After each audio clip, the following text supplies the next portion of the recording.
Welcome! Today we're talking about proportionality in similar polygons. Let's review similarity transformations from our last video. Shapes are made bigger or smaller using a constant scale factor. It leaves the angles the same as they were, and the new sides end up proportional to the original sides. Now this last fact is what we'll focus on today. So to prove similarity, we need to determine which sides are corresponding based on the angles, if you know them, or the names of the polygons. Remember, the names would tell us which parts correspond. Then we'll check the ratios. Are they equal? So in this case, we have two quadrilaterals. Let's give them some letters so we can name them. And we're going to determine if ABCD is similar to WXYZ. Now our first step, remember, is to determine which sides are corresponding. We're going to use the names here to do that.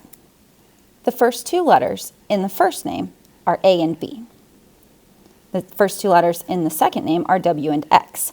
So side AB and side WX are corresponding sides. Then if we look at the last two letters in each name, CD and YZ, those are corresponding sides. Now that we've identified some corresponding sides, let's check the ratios. The ratios for the red sides, the AB and WX, would be 10/15. Then we can look at checking to see if that's equal to the ratio of the blue sides, the 6:9. The easiest way to do this is to reduce the fractions. So 10/15, 10 and 15 are both divisible by 5. 10 divided by 5 is 2. 15 divided by 5 is 3, so this reduces to 2/3. Then we look at the 6 and the 9. 6 and 9 are both divisible by 3, so that reduces to 2/3. Well, those are equal, so those ratios are equal. And we're not quite done yet. We need to make sure that the ratios for all the sets of corresponding sides match. So let's look at the bottom left sides, side AD and WZ. They're marked as 8 and 12. We'll see if that equals the same ratio. Now 8 and 12 are both divisible by 4, so this will reduce to 2/3, another check mark. And we do have one more set of sides though. BC and XY, 4/6. They're both divisible by 2, so this will reduce to 2/3. All four sets of corresponding sides have the same ratio, so yes, these are similar polygons. Now here's an example for you to try. Is ABCD similar to WXYZ? Pause the video and see if you can figure it out for yourself. When I did this problem, I picked out the two sides that matched. I thought that would be maybe an easy way to do it. So AB and WX, use the first two letters of each, so that's 8 and 10. Then I wanted matching sides, so I used AD and WZ, which is a little awkward to pull from the names, but they do correspond, the first and last letter of each one. So that also gives me 8/10. Now we can still reduce this just to get in the habit of reducing. 8 and 10 are both divisible by 2, so this reduces to 4/5. And again, 8/10 reduces to 4/5. So these ratios are the same. Now remember though, just finding two that are the same isn't enough. We need to make sure all of them match.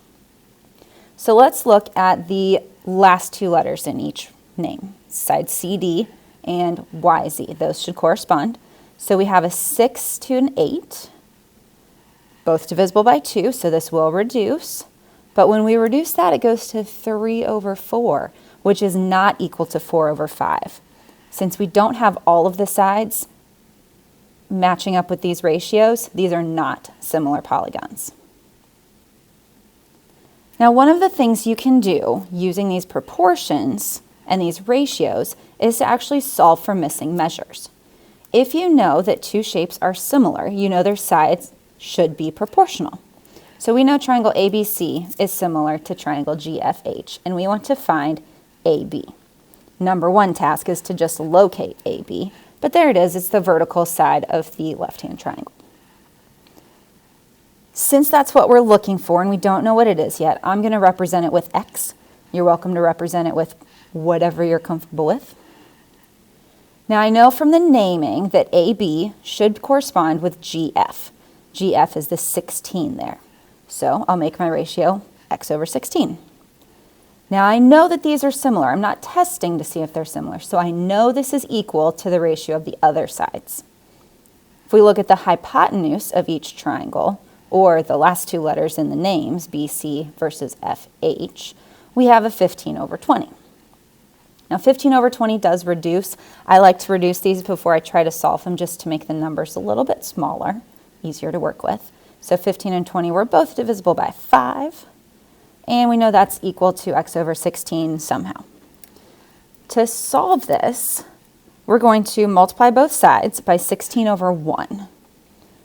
And we picked 16 over 1 so that when we have on the left side of our equation 16 in a numerator times a fraction with 16 in the denominator, those will cancel out. And that's fantastic for us. Now on the right-hand side, though, the 16 and the 4 can reduce. They're both divisible by 4. So the 16 and the 4 reduce, the 4 on the bottom goes away, and the 4 on the top is there. So really, all we have is the x left on the left-hand side and a 3 times 4 on the right. We know 3 times 4 equals 12. So that's our answer. That was side AB.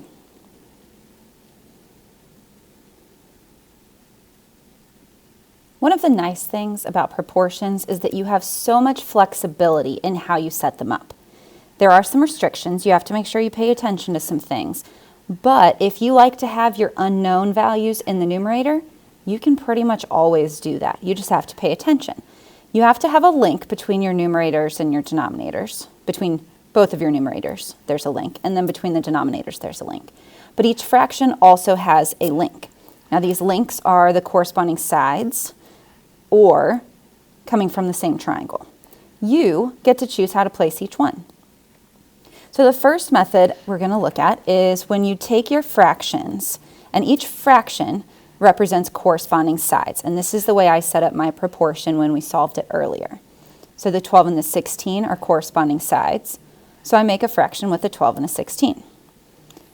Then to make sure we get this set up correctly, remember the 12 came from the smaller triangle, the 16 came from the bigger triangle.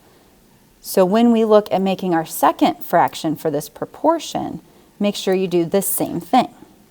So out of our 15 and our 20, the 15 came from the smaller triangle, and the 20 came from the bigger one. So there's our proportion. Method 2 is when you make your fractions based on each triangle. So our first triangle has a 12 and a 15, so we can make a fraction with 12 and the 15. Keep in mind, though, the 12 was the smaller side, and the 15 was the bigger side.